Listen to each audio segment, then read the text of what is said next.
Hello friends, नमस्कार। First of all sorry for being late. आज हम बहुत लेट हैं, उसके लिए क्षमा प्रार्थी हैं। आज जो पेपर हुआ था ना, उसका हम लोग एनालाइज कर देते हैं, ठीक है। देखते हैं और आप अपने चेक कीजिएगा।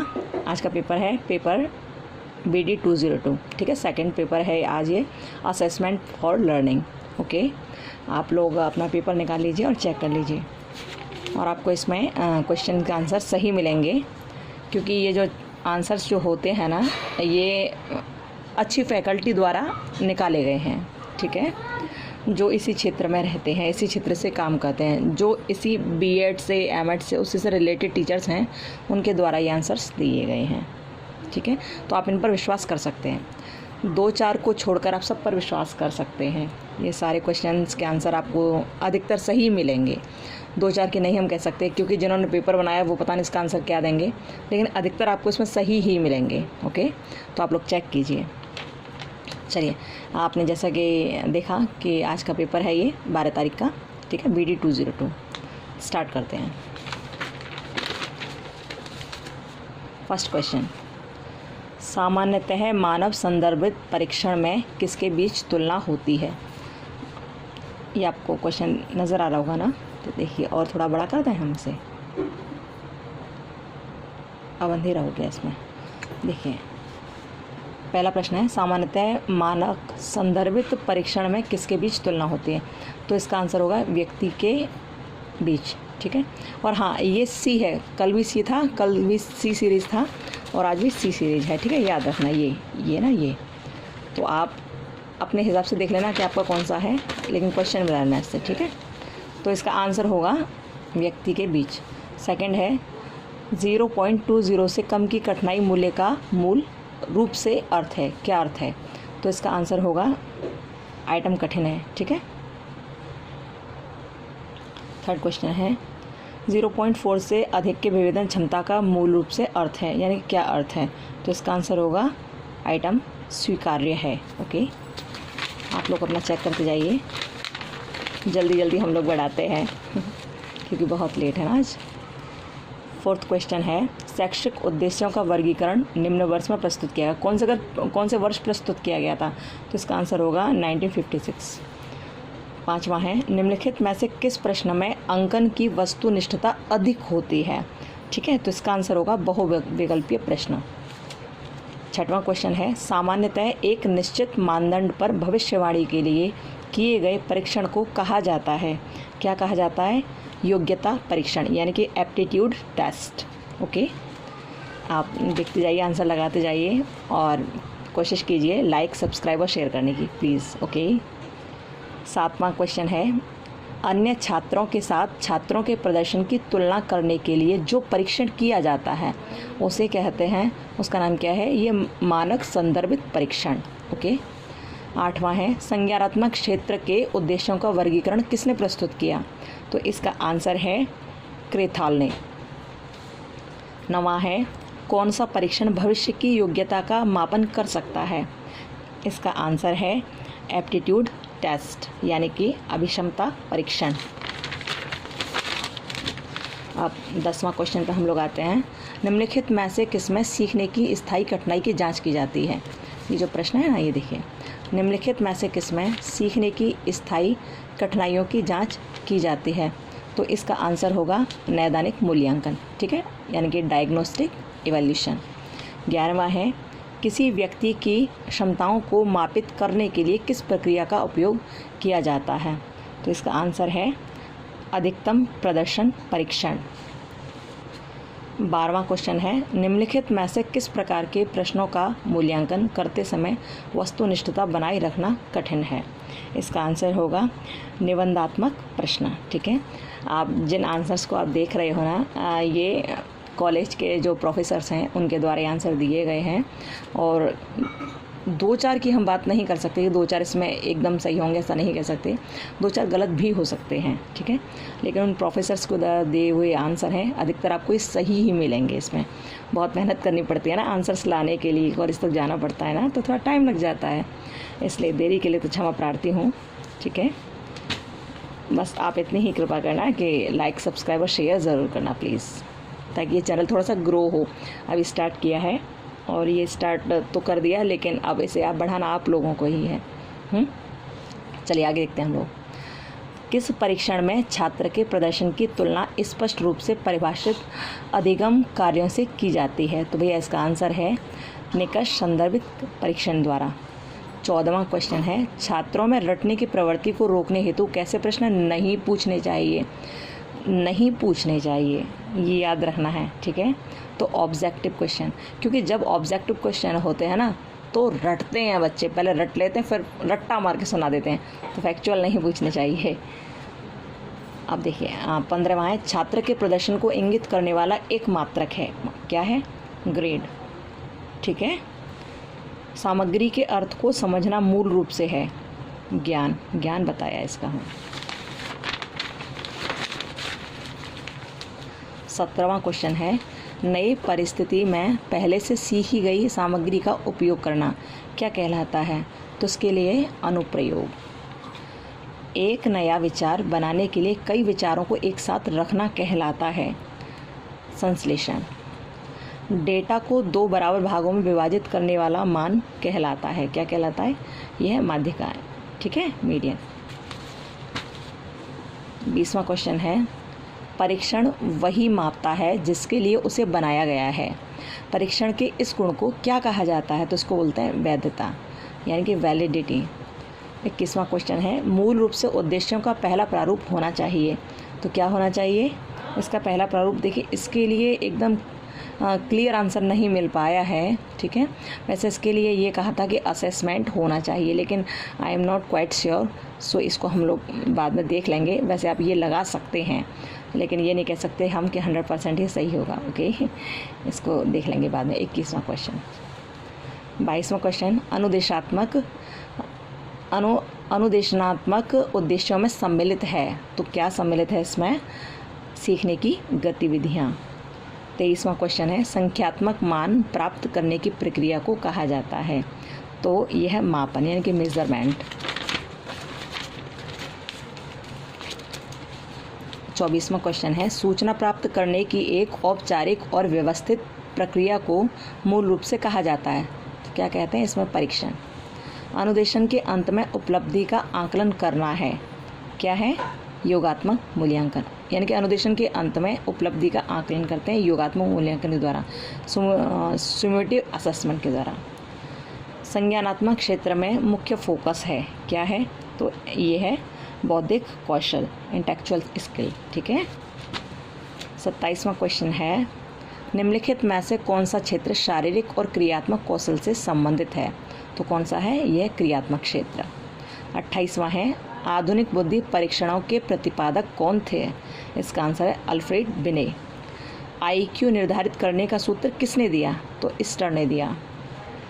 समान शारीरिक और मानसिक आयु वाले छात्र की बुद्धि लब्धि होगी 100। ये तो आप जानते ही होंगे ना कि इसका IQ का फॉर्मूला क्या होता है। IQ का फॉर्मूला होता है ना IQ = MA/CA होता है ना, × 100। तो MA वो होती है तो आपकी मानसिक एज है, तो मानसिक आयु समान सपोज करो 10 है, और जो करंट एज है वो भी आपकी 10 है, × 100 कर दो, ठीक है। 10 तो 100 रह गया ना। खैर वो छोड़िए, उसका एक्सप्लेन हम लोग नहीं करेंगे, बस केवल आंसर लगाएंगे, ठीक है। तो इसका 100 हो गया, ठीक है। C। 31वां आंसर है, दृष्टिकोण, मूल्य और रुचियाँ किस क्षेत्र द्वारा परिलक्षित होती हैं? तो भैया इसका होगा भावनात्मक क्षेत्र। 32वां है, निबंध प्रकार के प्रश्नों का मुख्य लाभ क्या है? तो इसका मुख्य लाभ है ये, वे जटिल सीखने के परिणामों को माप सकते हैं जिन्हें अन्य प्रकार के प्रश्नों से नहीं मापा जा सकता, ओके। D है इसका आंसर। 33वां क्वेश्चन है, सबसे व्यापक और लोकप्रिय परीक्षण पद कौन सा है? तो भैया MCQ जब पूछे जाते हैं ना, सब लोग मज़े में आ जाते हैं। 34वां क्वेश्चन है, आपूर्ति प्रकार परीक्षण आइटम कौन सा है? तो यह है पूर्णता प्रश्न। 35वां है, वैकल्पिक प्रतिक्रिया पद कौन से हैं? तो इसमें उपरोक्त सभी। जिन प्रश्नों के लिए छात्र को कई पैराग्राफ तक एक लंबी लिखित प्रक्रिया की संरचना करने की आवश्यकता होती है उन्हें कहते हैं निबंध। बहुत बड़े बड़े प्रश्न लिखे जाते हैं, बहुत बड़े बड़े पैराग्राफ, इसलिए। मानकीकृत परीक्षणों की प्रकृति है कौन सी है? अपरिवर्तनीय। ठीक है, किसी ने ये भी बताया था लेकिन ये अपरिवर्तनीय ज़्यादा सही बताया। 38वां क्वेश्चन है, यदि कोई परीक्षण जब भी प्रशासित किया जाती है या जाता है तो उसके माप में सुसंगतता होती है तो ऐसे परीक्षण को कहा जाता है। ये विश्वसनीय परीक्षण होते हैं, कितनी बार भी करो लेकिन एक सा रिजल्ट आए। एक परीक्षण के डैश को मापने के लिए अर्धविच्छेद विधि का उपयोग किया जाता है, तो ये होगा इसकी समानता के लिए। ठीक है, निम्नलिखित में से कौन सा मापन की त्रुटि नहीं है? मापन की त्रुटि नहीं है तो ये इसका विश्वसनीय त्रुटि, ये नहीं होगा, ये होगा। ठीक है, नहीं पूछा इसमें, विश्वसनीय त्रुटि। 41वां क्वेश्चन है, जिस परीक्षण की विश्वसनीयता जितनी अधिक होती है उसकी वैधता उतनी अधिक होती है। ठीक है, निर्माणात्मक मूल्यांकन का उद्देश्य है क्या है? प्रगति पर गौर करना और एक उपचारात्मक अनुदेशन की योजना बनाना। ओके, ए है इसका आंसर। 43वां है, संज्ञानात्मक डोमेन का उच्चतम स्तर है, यह है इवैल्यूएशन यानी कि मूल्यांकन। ओके, शुद्धता को मापन में कहा जाता है, क्या कहा जाता है? उपरोक्त सभी। ठीक है, वैधता, विश्वसनीयता और व्यावहारिकता, तीनों ही है। हम लोग बढ़ते चले जा रहे हैं और वीडियो जल्दी हो रही है ना, तो आप थोड़ा ध्यान से ही देखिएगा, क्योंकि बेवजह टाइम वेस्ट करने से कुछ नहीं होता है कि इसमें टाइम वेस्ट करो और एक्सप्लेन करते रहो, बकवास करते रहो, कोई मतलब नहीं है। केवल यहाँ पर हम लोग आंसर्स करने के लिए है ना, तो आप लोग देखते जाइए ध्यान से, बहुत जल्दी। ठीक है, अब आइए यहाँ पर 45वें क्वेश्चन पे। ब्लूम टैक्सोनॉमी में ज्ञान विश्लेषण संश्लेषण का जिक्र करते हुए संकेत मिलता है, किसका संकेत मिलता है? तो ये सब ब्लूम ने बताए थे ना, तो उपरोक्त सभी। अब ध्यान भंग करने वाला मूल रूप से वह है जो कौन? उच्च उपलब्धि हासिल करने वालों की तुलना में कम उपलब्धि हासिल करने वालों को आकर्षित करता है। ठीक है, 47वां क्वेश्चन है, अधिकतम और न्यूनतम मूल्यों के बीच के अंतर को क्या कहा जाता है? तो इसे प्रसार कहते हैं, यानी कि रेंज कहते हैं, रेंज। ठीक है, कक्षा परीक्षण का मुख्य उद्देश्य क्या है? तो भैया इसका मुख्य उद्देश्य है छात्रों की तुलना करना। नैदानिक मूल्यांकन हमेशा किया जाता है, किसके बीच किया जाता है? ये कब किया जाता है? ये कहता है आफ्टर टीचिंग। ओके, शिक्षण के बाद। निम्नलिखित में से किसमें हम अनुरूपण को शिक्षण तकनीक के रूप में प्रयोग करते हैं? तो इसमें प्रदर्शन परीक्षण। ठीक है, फर्स्ट वाला ये। 51वां क्वेश्चन है, सही गलत प्रश्नों का सबसे महत्वपूर्ण लाभ क्या है? तो इसका जो लाभ है ना वो है बनाने में आसानी, यानी निर्माण में आसानी, यानी कि इजी टू कंस्ट्रक्शन। 52वां क्वेश्चन है, मापन की मानक त्रुटि मूल रूप से माप है, किसकी? ये केंद्रीय प्रवृत्ति। बहुविकल्पीय प्रश्नों का निर्माण करते समय यह आवश्यक है कि विकल्प में संकेत शब्द को दोहराएं। ठीक है, अब भावनात्मक क्षेत्र से संबंधित मुख्य उद्देश्य कौन सा है? जो भावना को टच करे। हाँ, ये ईमानदारी, छात्र ईमानदारी को महत्व देता है। किसी विषय की संगठनात्मक संरचना को जानने के लिए विषय सामग्री को कुछ भागों में विभक्त करने के रूप में किसे जाना जाता है? तो यह विश्लेषण, एनालिसिस।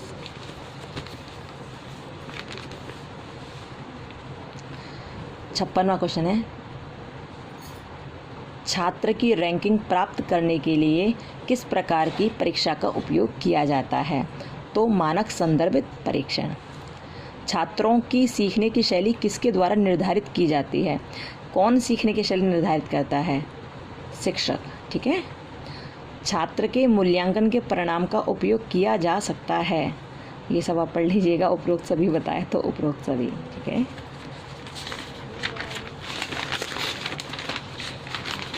कोशिश कीजिएगा लाइक सब्सक्राइब और शेयर करने की। ठीक है, आगे के पेपर्स को भी हम लोग ऐसे ही यहाँ पर एक्सप्लेन करेंगे, ऐसे ही यहाँ पर अच्छी तरह से इनका आंसर्स करेंगे। ठीक है, चलिए आगे देखते हैं। मानक संदर्भित मूल्यांकन बल देता है किस पर?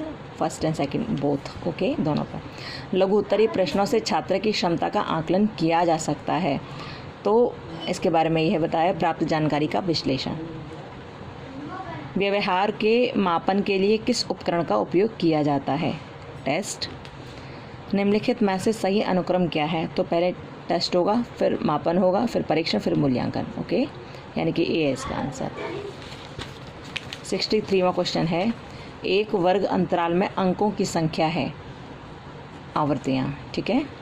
MCQ में गलत विकल्प होते हैं विचलित करने वाले, डिस्ट्रैक्टर्स। यदि किसी छात्र की शारीरिक आयु 10 वर्ष और मानसिक आयु 12 वर्ष है तो उसका IQ क्या होगा? 120, ठीक है। ये आप कर लेंगे ना, अभी बताया था उसी तरह से। निम्नलिखित में से कौन सा परीक्षण उद्देश्यों के आधार पर परीक्षण का प्रकार नहीं है, ठीक है। ये निबंध प्रकार का परीक्षण। 67वां क्वेश्चन है, निम्नलिखित में से कौन वैधता का प्रकार नहीं है? ओके, नहीं है तो ये होइट वैधता, क्योंकि ये विश्वसनीयता में आता है। ये तो यही बताया है कि इन दोनों में कन्फ्यूज़न थी थोड़ा, लेकिन ये अधिकतर बताया है कि ये सही होना चाहिए, होइट वैधता, क्योंकि विश्वसनीयता में आता है। अच्छा, चर्चा विधि किस प्रकार के साक्षात्कार विधि में सम्मिलित है? तो ये केंद्रित साक्षात्कार, फोकस, ठीक है। जब साक्षात्कारता केवल एक होता है तो साक्षात्कार कहलाता है इंडिविजुअल। मापन मूल रूप से है कैसा? संख्यात्मक, ओके। किसी पेपर में छात्र का अंक है, अंक क्या है? मेजरमेंट, यानी कि मापन। अभिवृत्ति मापन के लिए किस पैमाने का उपयोग किया जाता है? तो लिकर्ट पैमाना है ये। 73वां क्वेश्चन है, मूल्यांकन का अर्थ होता है, क्या अर्थ होता है? परिणाम या प्रगति की जांच करना। 74वां क्वेश्चन है, हमारे विद्यालय में इस्तेमाल किए जाने वाले अधिकांश परीक्षण है कैसे? व्यक्तित्व परीक्षण, नहीं सॉरी, ये उपलब्धि परीक्षण, ओके। ये नहीं होगा, इसमें ये होगा उपलब्धि परीक्षण, ये लगा लेना 74वें का।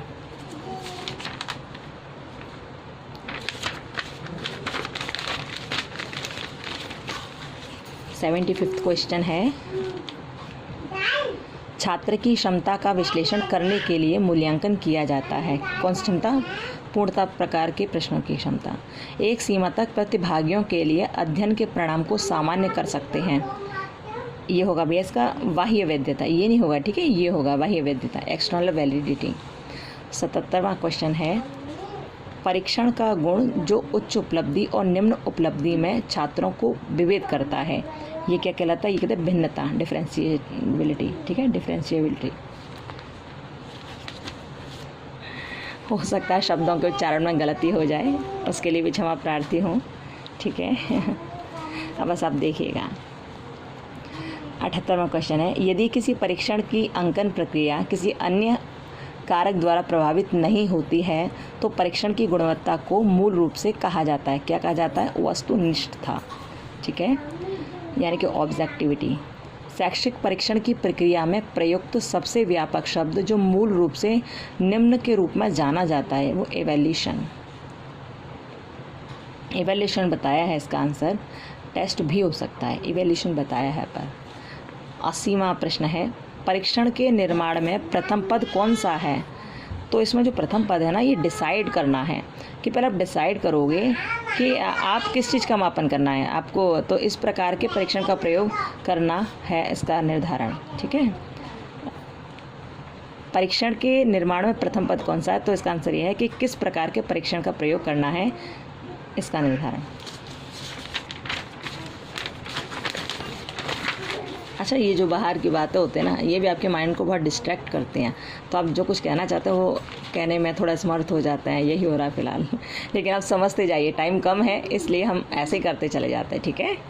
बस आप समझें, हम इतना चाहते हैं। 81वां क्वेश्चन है, एक अभिक्षमता परीक्षण सदैव मापता है, क्या मापता है? ये मापता है प्राप्त क्षमता, अटेन्ड एबिलिटी, ठीक है। 82वां क्वेश्चन है, शिक्षा में गुणवत्ता किस परीक्षण के उपयोग द्वारा संभव है? तो ये है मानकीकृत उपलब्धि परीक्षण, बी, ठीक है, आंसर इसका बी है। उपलब्धि परीक्षणमाला का आमतौर पर उपयोग किया जाता है, किस लिए किया जाता है? डिग्री लेवल पर, यानी डिग्री स्तर पर किया जाता है इसका उपयोग, ठीक है। और 84वां क्वेश्चन है, मिलान प्रकार के प्रश्नों में कितने कॉलम होते हैं? तो भैया इसमें 2 कॉलम होते हैं। 85वां प्रश्न है, उच्च और निम्न उपलब्धि वाले छात्रों को किसके द्वारा अलग किया जाता है? तो इसका सही आंसर तो ये होना चाहिए, विभेदन क्षमता द्वारा, लेकिन इसमें ये सभी सही बताए हैं, इसलिए उपरोक्त सभी। मापन का प्रथम पद कौन सा होता है? तो मापन का प्रथम पद ये कि क्या मापना क्या है, ये सीखने की प्रक्रिया के मापन के लिए किस प्रकार के मूल्यांकन का उपयोग किया जाता है? तो भैया ये है इसका रचनात्मक मूल्यांकन। ठीक है, सी आंसर है इसका। 88वां, मूल्यांकन का मुख्य उद्देश्य किस प्रक्रिया के बारे में निर्णय करना है? तो गुणवत्ता के बारे में।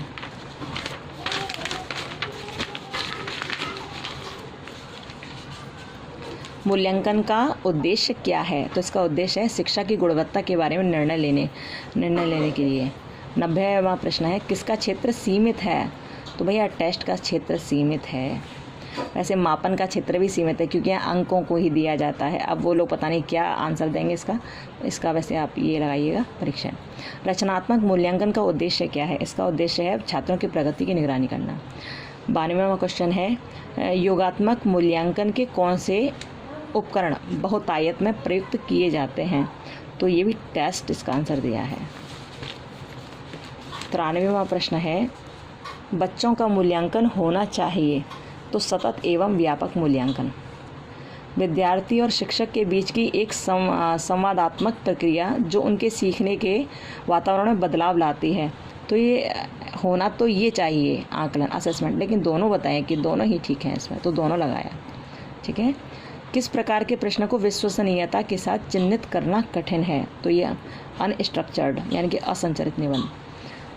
96वां प्रश्न है, प्रक्षेपी तकनीकों का उपयोग मूल रूप से किया जाता है, किस लिए किया जाता है? तो भैया व्यक्तित्व के लिए।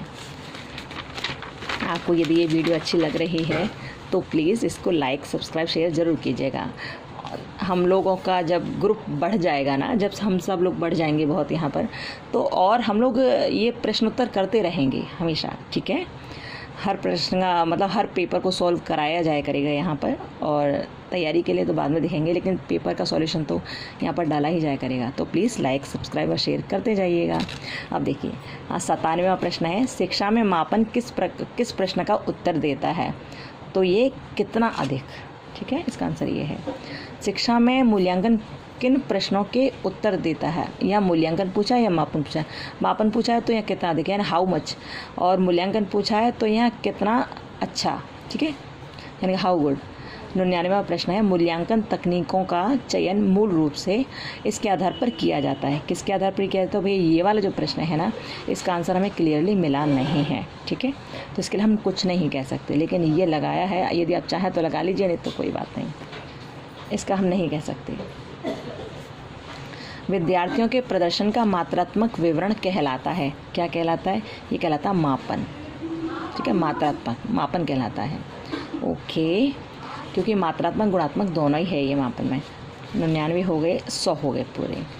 तो देखिए मित्रों, ये 100 क्वेश्चन हम सभी ने किए, और इसमें अधिकतर सही हैं, 1 2 या 3 4 हो सकता है गलत हों मे बी। और आपको ये वीडियो अच्छी लगी हो तो please like subscribe and share ज़रूर कीजिएगा। और हम लोग फिर कल के प्रश्न को भी, कल के पेपर को भी इसी तरह यहाँ पर देखेंगे, और कोशिश करेंगे कल की जल्दी यहाँ पर सॉल्यूशन डाला जाए। आज हम बिज़ी भी थे और प्रश्न का उत्तर मिलने में भी थोड़ा टाइम लग गया लेकर आने में, तो उसके लिए अगेन सॉरी।